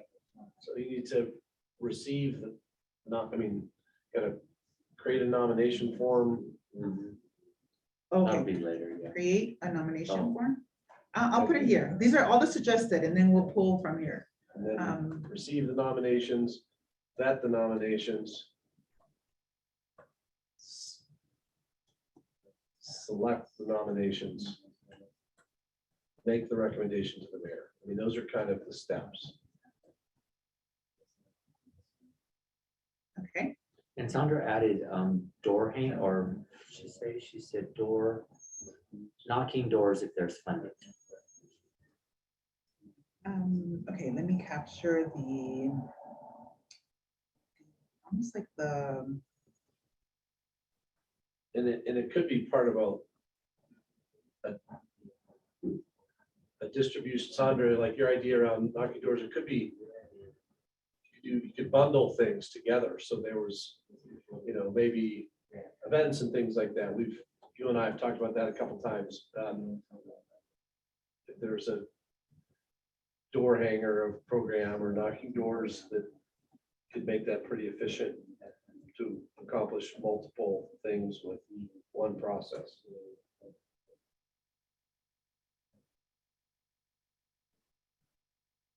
okay, so I'm just capturing this as like getting the word out is one, creating the process is another.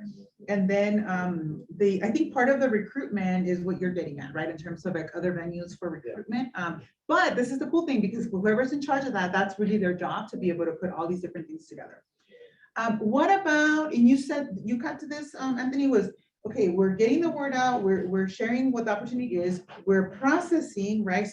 Will create the actual process, but then now the person or the people are here. We have two, and Sandra can be our first, try when it comes to what does the process look like when you are actually physically on the board side, right? What does that onboarding look like? What does retention look like? What does support look like? So it's almost like the part after the board member, the support that comes with the actual board member role could be another commitment, but that's more handled through the National Western State Authority. We're ready to make those. Yeah, so that could be another process to them. I just wanted to kind of point that out, right? And that's sort of outlined in the roles and responsibilities. Yeah. document. And truthfully, we have all that figured out already. Right. And what your commitment will be, right? Okay. So that's the kind of the big bucket. The third one is support, board.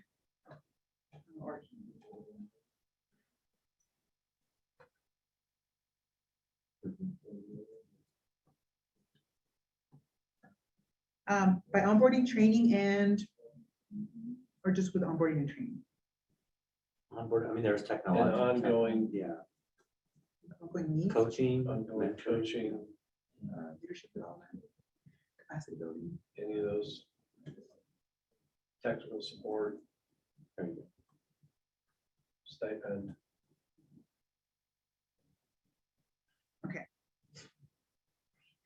Anything else?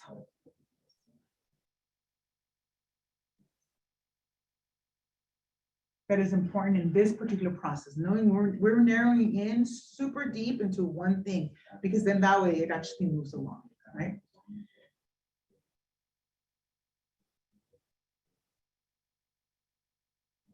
Anything else from the online folks?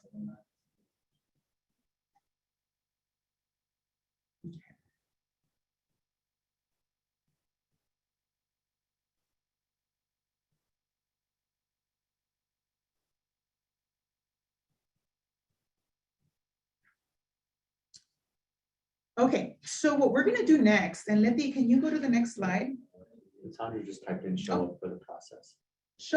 Yes, thank you, Sandra. That, show up for the process. I think that that's be an active member in how we develop this process.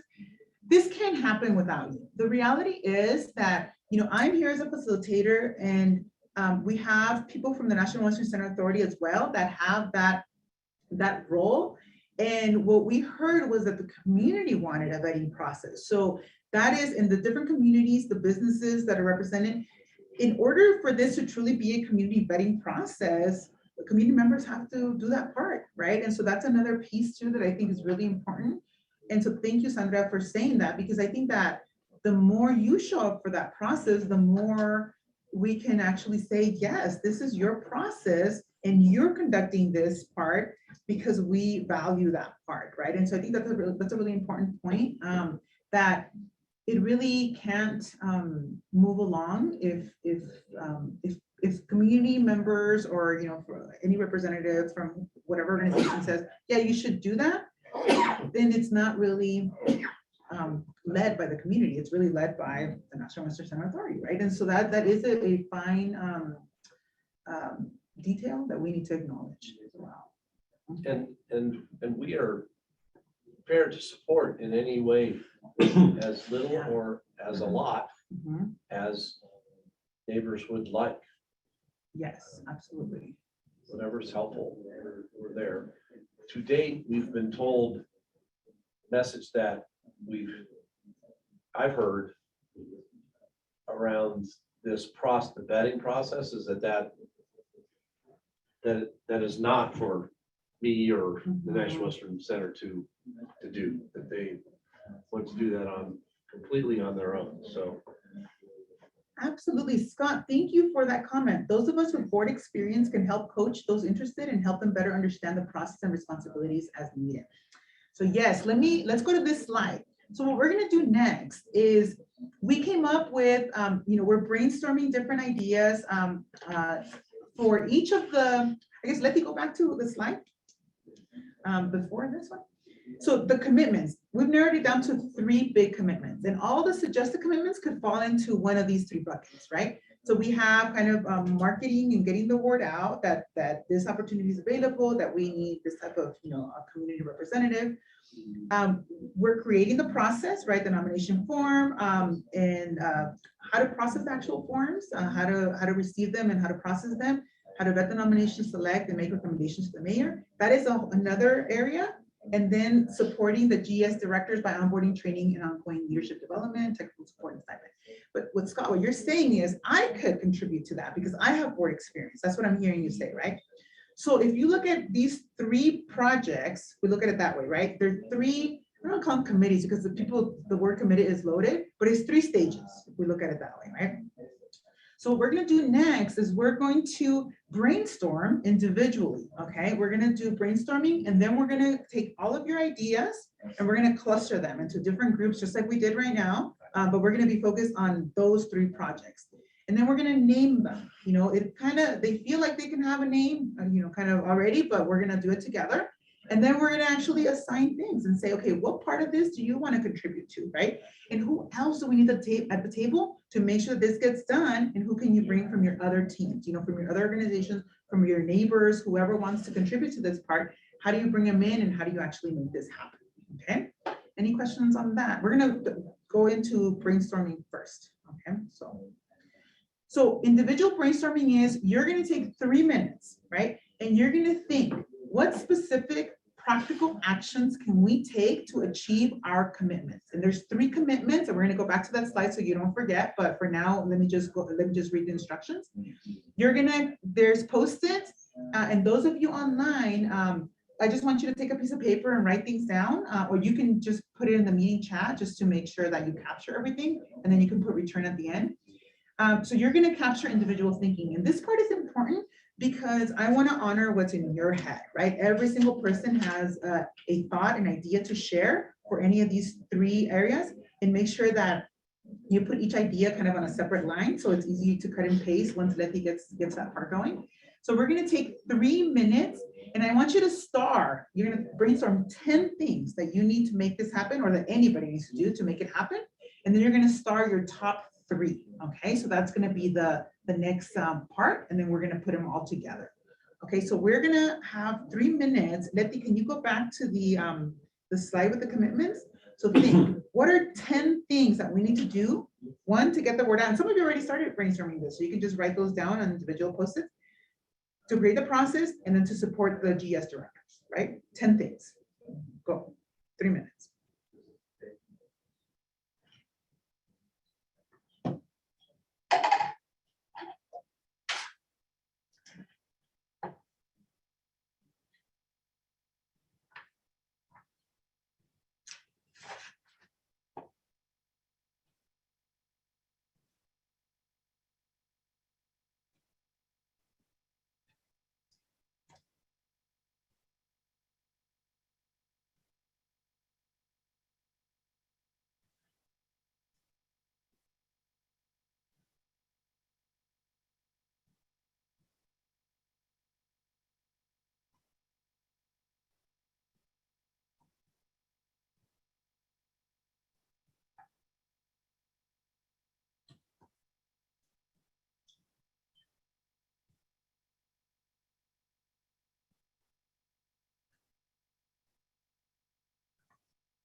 Okay, does anyone need a little more time? Okay. Okay, so some of you already, and you might think this is redundant, but the reality is really helps bring clarity to each of the steps, right? Because then you can say, okay, now we know exactly what that first step is gonna be. We're gonna be doing this and that by this time. And that's kind of the way we're gonna wrap it up.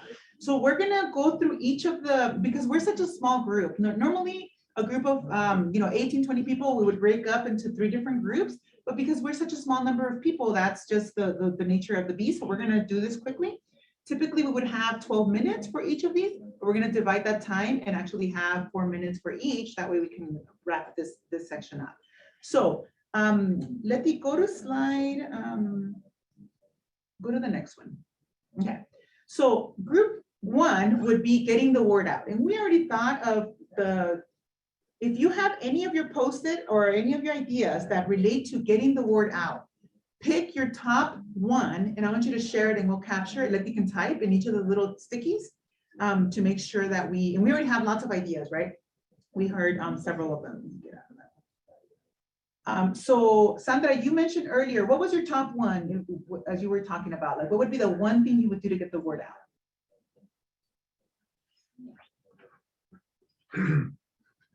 Or anyone, it doesn't have to be, I don't have to call necessarily, but Brad. So, I mean, we're gonna do 8 things to get the word out, but the one I think that we can do that maybe somebody else can't do is a social media posting kit.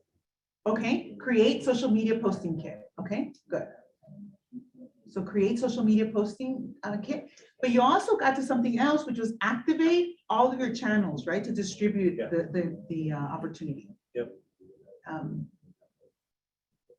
Okay, from those online, what else? Okay, do I see anything on the chat box for this particular one? I think Scott hit on this was, our individual sort of networks and social media to be able to also utilize social media. Yep, activate, yep, tap into the individual social media networks and share the info. And Sandra saying sending emails, going to events and meeting. And so this is kind of interesting. If we were to summarize it is, for the next month, it's like every single meeting, you share the opportunity with other people, right? Sending emails, going to events and meetings, and sharing the opportunity through emails, events, and meetings.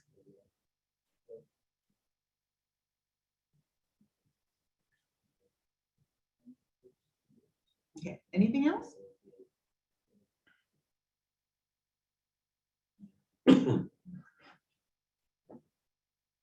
All right, if we could only do 3 things, what would be the top 3 things that we would do?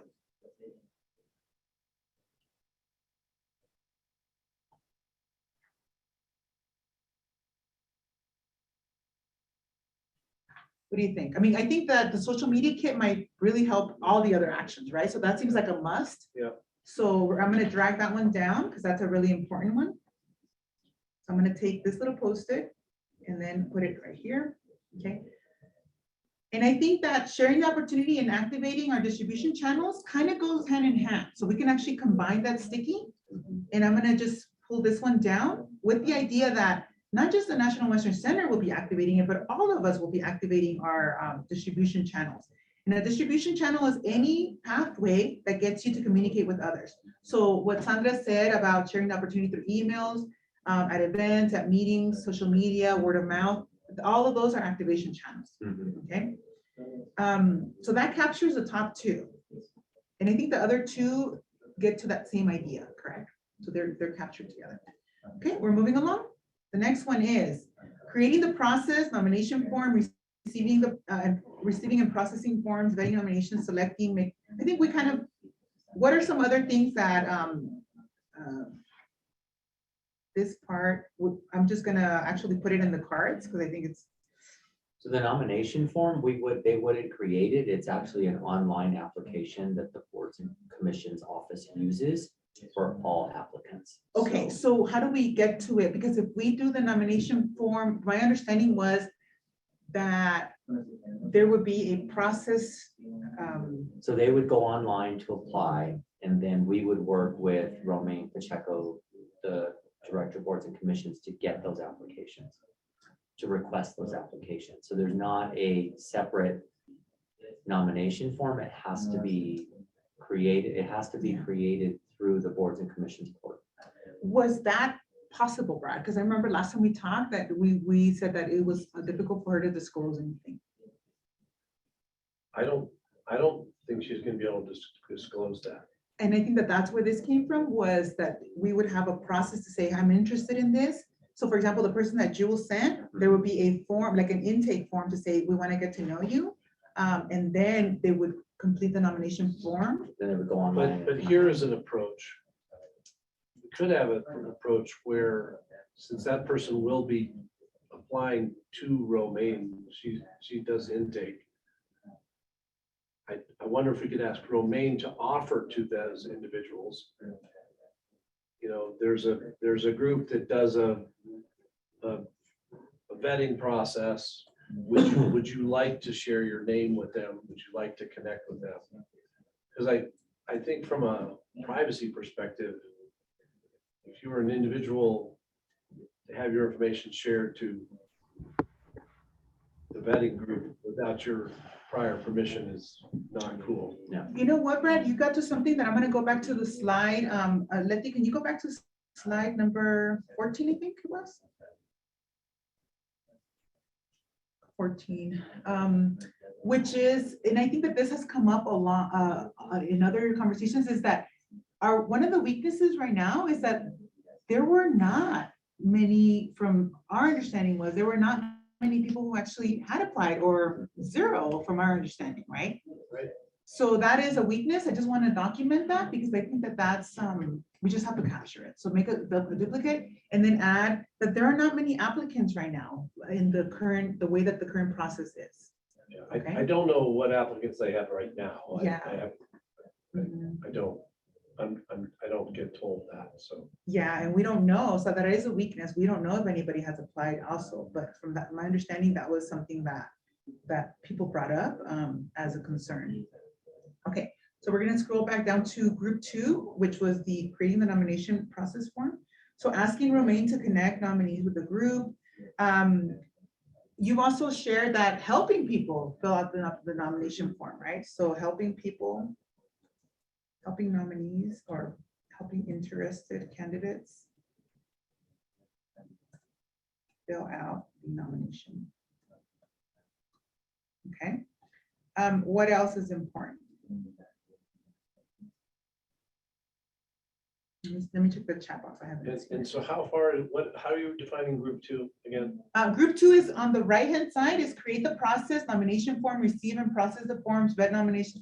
So some of this stuff, it goes in those boxes too, which is actually who's going to be doing this work? Who's going to be processing once a person comes to the group, right?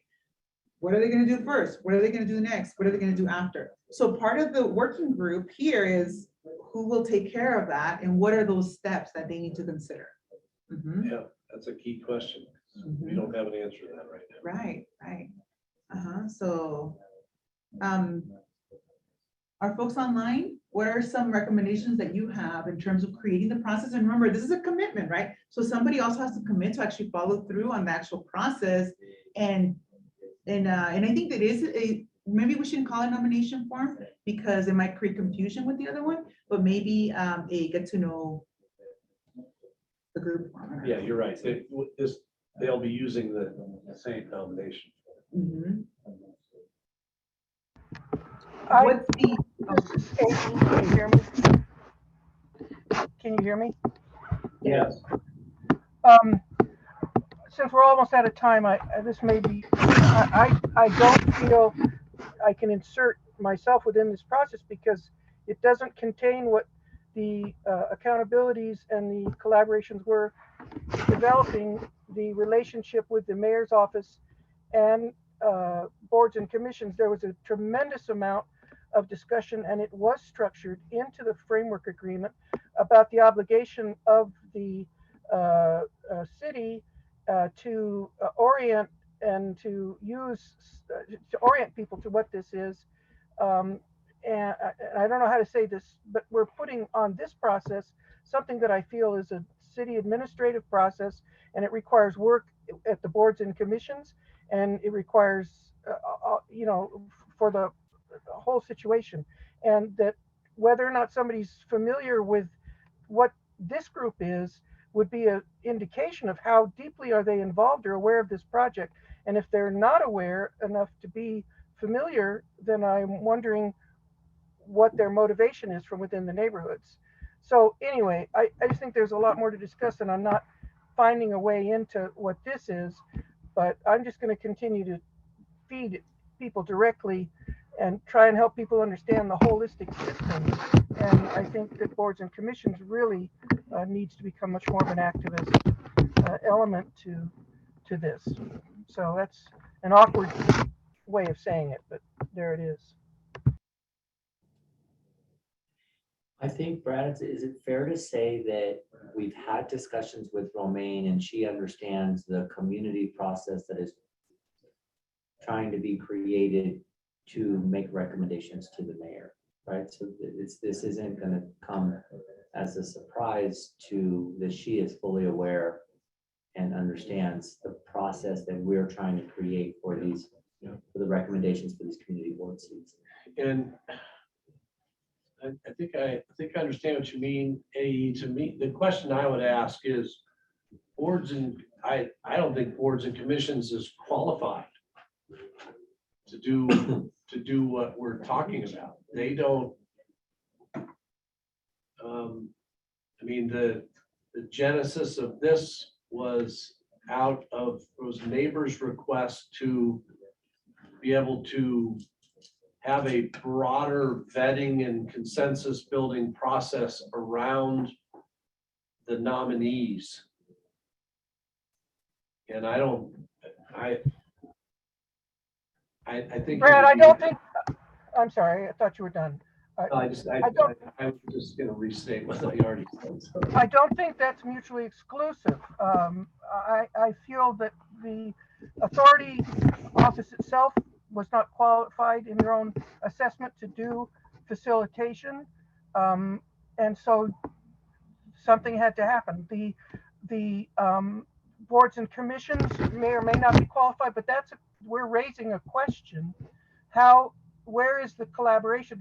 Boards and commissions, some of us did talk directly to the boards and commissions folks in the early stages in the first selections, and there was recommendations of processes, getting letters of support, having conversations with the CAC itself, attending meetings, all that kind of a thing. So I think it is a collaborative process where can the boards and commission become an advocate, not just a dependent on recommendations. And Mayor Hancock did meet at length with members of the neighborhoods and CAC members around how to define the obligations of all board members towards the GES communities. And that is structured into the framework agreement. So I just feel in the larger picture, the sum has got to be greater than the parts in those ways. I think to bring it back to why this conversation is even happening in the first place is number one, the seat hasn't been filled, right? Number two, if the process stays as is, right, which means that the nomination form directly goes to Romaine and then they handle it, what's lost is the community conversations around the community wanting to be able to have conversations ahead of time in terms of figuring out like, what is it that they bring to the table? And I know that that's adding another layer, right, in terms of the process that's already been developed, but we lose the response to that need. If we just say, you know what, it is what it is, and then if somebody comes, we say, okay, apply through this this vehicle that's already been developed, right? And then they're gonna be appointed by the mayor. So it misses the whole conversation that people addressed as a need literally 6 months ago, right? In terms of that piece. So, and I also want to be respectful of your time because I know that this was, obviously a lofty goal, but one of the things that I think is important, and for those of you that are here, I really, really appreciate your voice, your comments, your concerns, but if you can already tell this process cannot happen unless we have community members who were the ones that actually brought this to the forefront present to actually mobilize these commitments, because we want to make sure that that representation is here. And I know that the nature of the group is like in and out, but I also think it's important for you to bring this back to your network, your organizations, your neighbors, and say, hey, we need to move this along, because otherwise we don't have representation at the National Western Center Authority. So on that note, I don't want to necessarily continue digging deep, but I think it's important for us to, number one, maybe get this out back to the community, say, these are the commitments, and we need working groups. Otherwise, the process really will stay as is, because if we don't have a commitment, we can't do anything about it. And the community, we heard, they don't want you, the National Western Center Authority, to do something about it. So that means that people do have to show up. So making an invitation to say, this is what I can contribute to, like what Scott said, I can do the training, once they're onboarded. Who else can do that first part and the second part, right? Everybody does the outreach. So I think that one of the things that can get mobilized right away based on group, when we were working on group slide number 1, is that social media kit. So we focus on this part alone. It's creating the social media kit as an action item that can be taken on, but once again, it goes back to the National Western Center Authority side of the court, if you look at it that way, right? We need the content. Yes, and the content is like, what is that messaging? And that's important.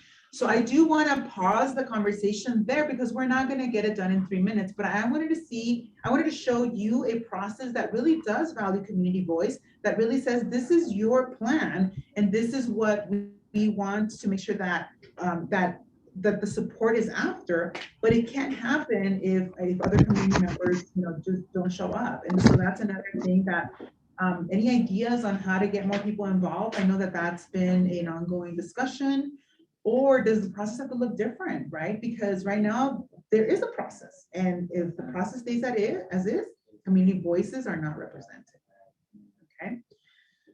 So I want to respect your time, and I also know that this can take a little bit longer than what we expected, but I wanted you to go through at least one of the processes so you can see what is necessary to be able to do this.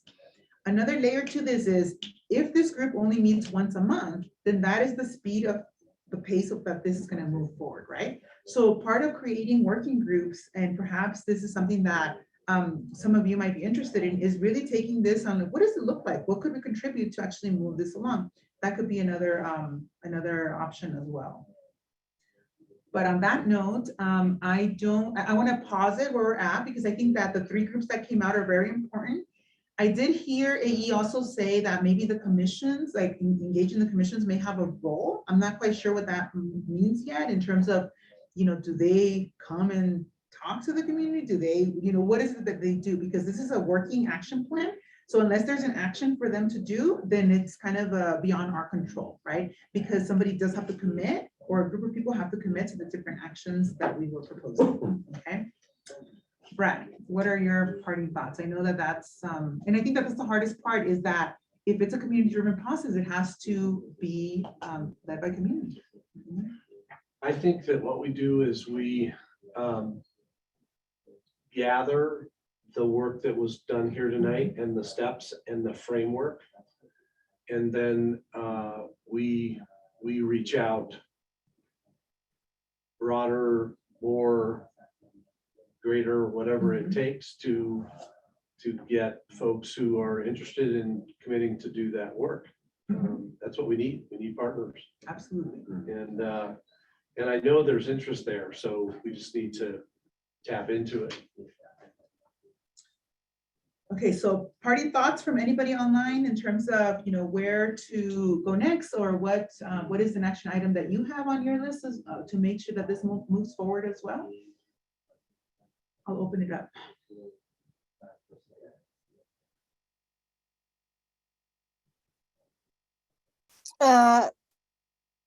I have a comment. So we've been doing this process since, I don't know, 5 months ago, I think.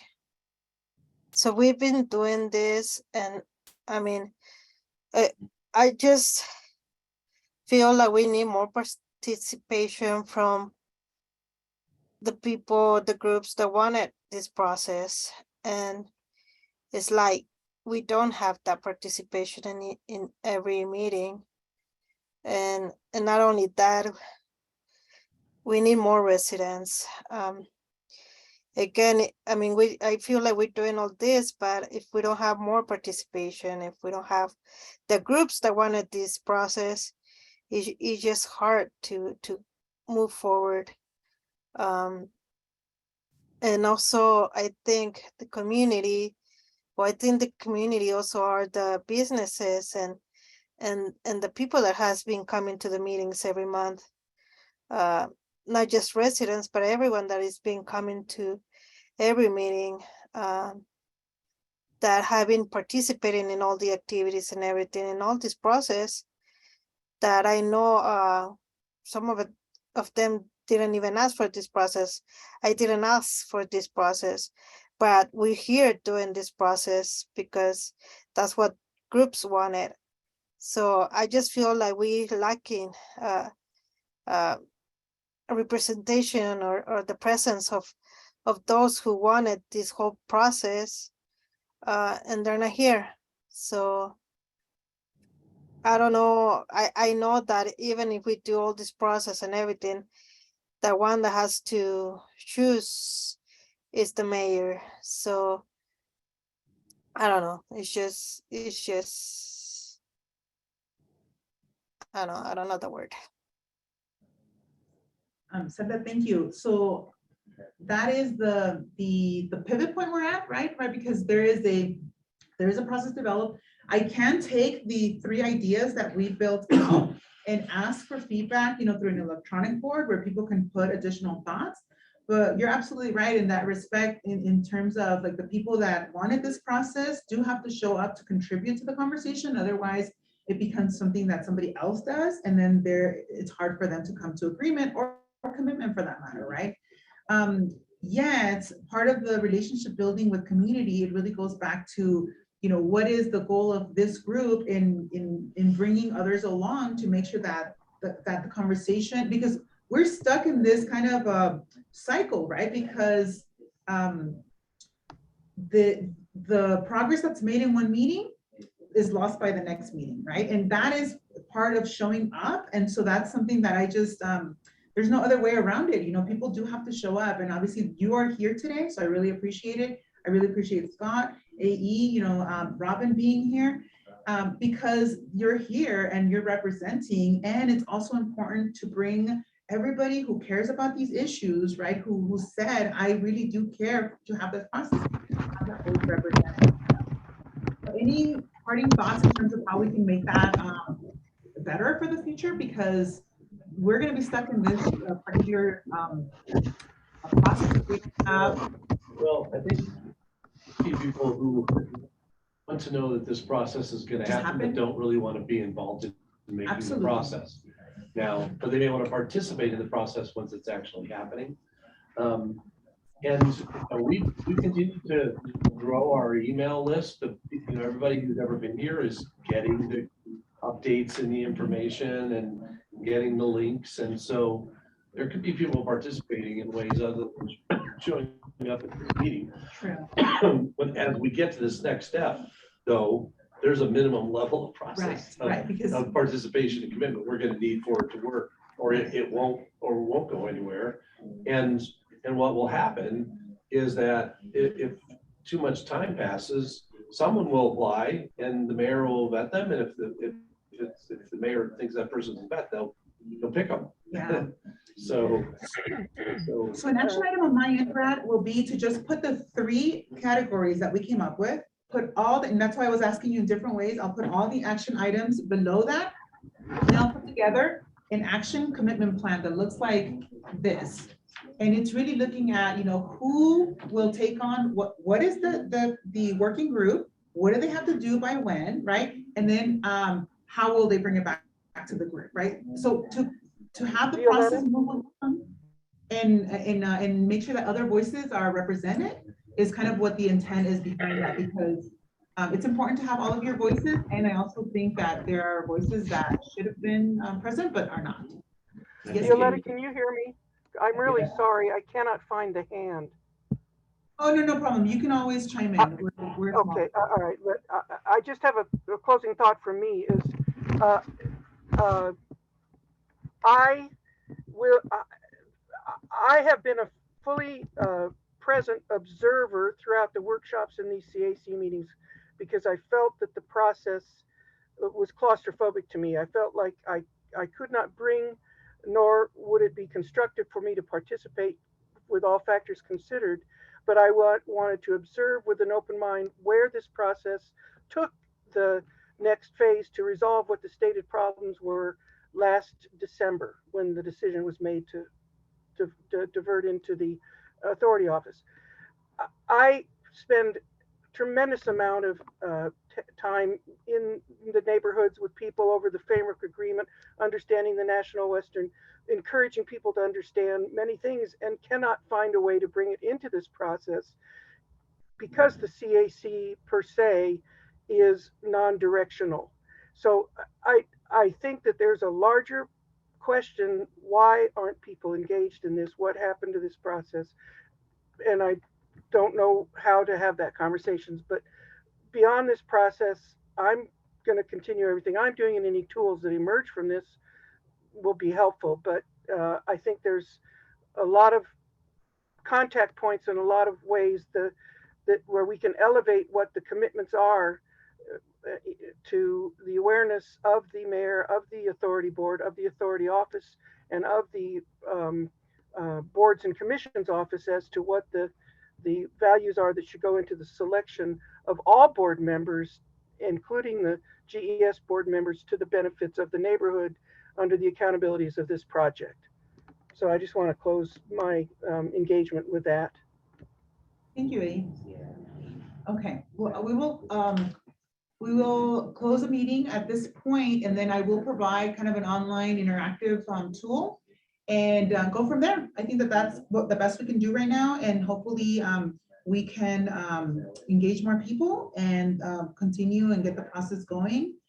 Because it's true, while some people felt that it was too quickly, we're once again 3 months later, right? Still having that same conversation. So I just definitely want to make sure that you reach out to the people that you do know and say, hey, we need to provide input for this, and how do you want to be involved? Because part of this is getting through, and it really does feel like a hump, getting through the board seats, getting filled will allow the CAC Plus group to set a new agenda for what can be done after. So this really does feel like a big hump to go over, and it will create opportunity to really set strategy for whatever this group is going to become moving forward.